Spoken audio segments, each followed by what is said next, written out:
આજે આપણે બનાવીશું સફેદ ચણાની ચાટ. તો સફેદ ચણાની ચાટ અને ચાટ તો તમે ઘણી વખત ખાધી હશે, પણ શું તમે ક્યારેય ચણાની ચાટ ખાધી છે? તો એના માટે આપણે જે સફેદ ચણા લીધા છે, અહીંયા મેં 500 ગ્રામ ચણા પલાળી દીધા છે, અહીંયા ચણાને બાફી લીધા છે અને બીજા કાચા રાખેલા છે. તો ચાલો હવે આપણે જે બાફેલા ચણા છે એની અંદર આપણે ઝીણી સમારેલી ડુંગળી ઉમેરી દઈશું. ત્યારબાદ આપણે ઝીણા ઝીણા સમારેલા ટામેટાં ઉમેરી દઈશું.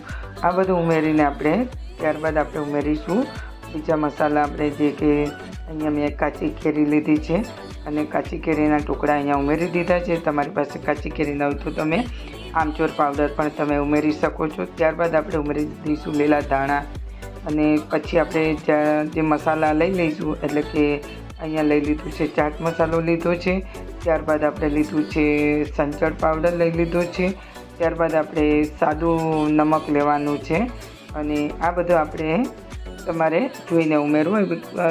સાદું નમક બી ખારું હોય, પછી ચાટ મસાલો પણ ખારો હોય છે અને ત્યારબાદ આપણે કાશ્મીરી લાલ મરચું, થોડું આપણે સિંગતેલ અને ખટાશ માટે આપણે લીંબુ ઉમેરી દઈશું. તો આ રીતે ચાટ આપણને ખૂબ જ ટેસ્ટી લાગતી હોય છે. અને જો તમને કંઈ ખાવું ના ભાવતું હોય તો તમે આ રીતે ચાટ બનાવીને તમે ખાઈ શકો છો અને તમે તમારા મનગમતા કોઈ પણ તમે વેજીસ પણ અંદર લઈ શકો છો. પણ આટલું ઇનફ છે. આટલું ઉમેરવાથી ટેસ્ટ પણ એટલો સરસ આવે છે અને ખાવામાં ખૂબ જ ટેસ્ટ લાગે છે. તો હવે આપણી ચાટ તૈયાર થઈ ગઈ છે. તો ઉપર ફરી આપણે દાણા સ્પ્રિંકલ કરી દઈશું. જોઈ શકો છો દેખાવમાં પણ એટલો સરસ છે, તો ખાવામાં પણ એટલો ટેસ્ટી લાગે છે. અને તમારું મોઢું જો તમને સ્વાદ ન આવતું હોય તો પણ સ્વાદ આવશે અને ખાવાની મજા આવશે. તો આની ઉપર તમે ઝીણી સેવ તમારે ભભરાવી હોય તો તમે ઝીણી સેવ તમે ઉપર ગાર્નિશિંગ કરી શકો છો. તો હવે આપણી ચાટ તૈયાર થઈ ગઈ છે. તો ફ્રેન્ડ છે ને, તો ચાલો આજે આપણે એક જ ચણામાંથી 2 રેસીપી તૈયાર કરવાના છે. તો હવે ચાટ તૈયાર થઈ ગઈ છે. તો ફરી કાચા ચણા લઈ લીધા છે અને મિક્સર બાઉલ લઈ લીધું છે. એની અંદર આપણે એને સાથે ઉમેરી દઈશું. 8-10 કળી આપણે લસણની લઈ લીધી છે.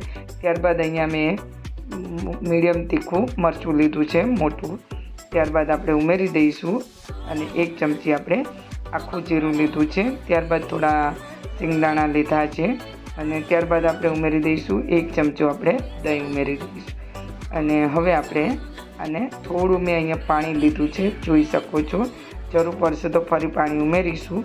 હવે આપણે આને મિક્સર જારની અંદર આપણે પીસી લેવાનું છે. થોડું દરદરું રહે એ રીતે આપણે એને પીસી લેવાનું છે ને એક મોટા વાસણમાં આપણે લઈ લેવાનું છે. હવે આપણે આને મનગમતા તમે તમારા મસાલા વેજીસ તમે ઉમેરી શકો છો. શાક પણ આટલું બધું કંઈ ઉમેરવાની જરૂર નથી, તો પણ એટલું ટેસ્ટી લાગે છે. ફક્ત ઘરમાં રહેલી વસ્તુ તમે ઉમેરી શકો છો.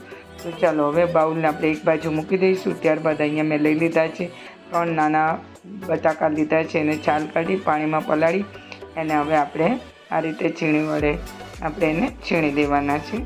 તો અહીંયા બટાકા પણ સારી રીતે આપણે છીણી લીધા છે અને હવે આપણે પાણીમાં રાખવાની જરૂર નથી અને ફક્ત આપણે આની અંદર જ ઉમેરી દઈશું. એને કોઈ ધોવાની પણ જરૂર નથી. તો હવે આપણે આને ઉમેરી દીધા છે. ત્યારબાદ આપણે ઉમેરી દઈશું ટામેટાં. અહીંયા મેં 1 નંગ ટામેટું લીધું છે.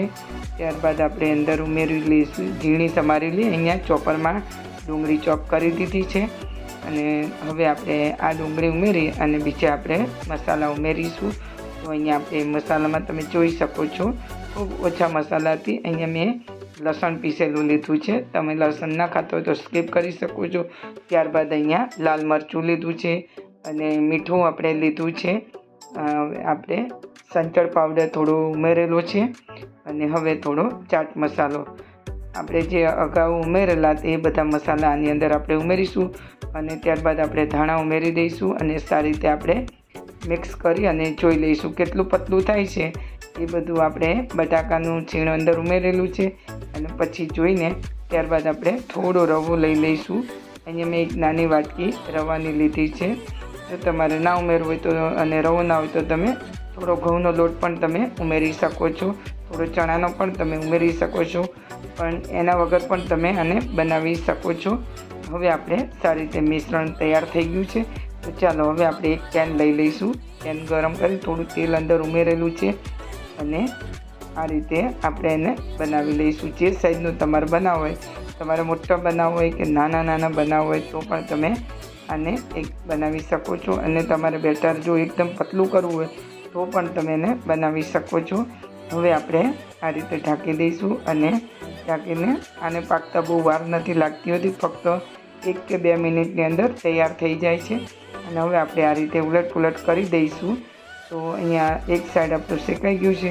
હવે બીજી સાઈડ આપણે પલટી દેવાનું છે.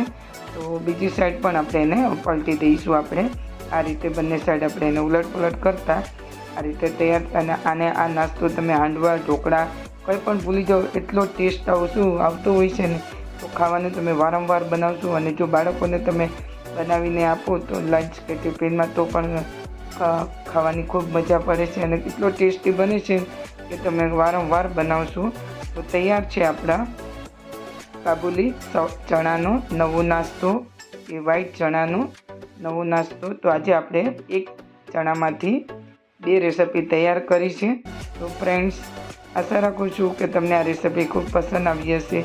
પસંદ આવી હોય તો એક લાઈક જરૂર કરી દેજો. ચેનલ પર નવા હો તો સબસ્ક્રાઈબ કરવાનું ભૂલતા નહીં. તો અહીંયા હું તમને ટોમેટો કેચઅપ સાથે સર્વ કરું છું અને દહીં સાથે સર્વ કરું છું. અને હું તમને તોડીને પણ બતાવું છું. એકદમ સોફ્ટ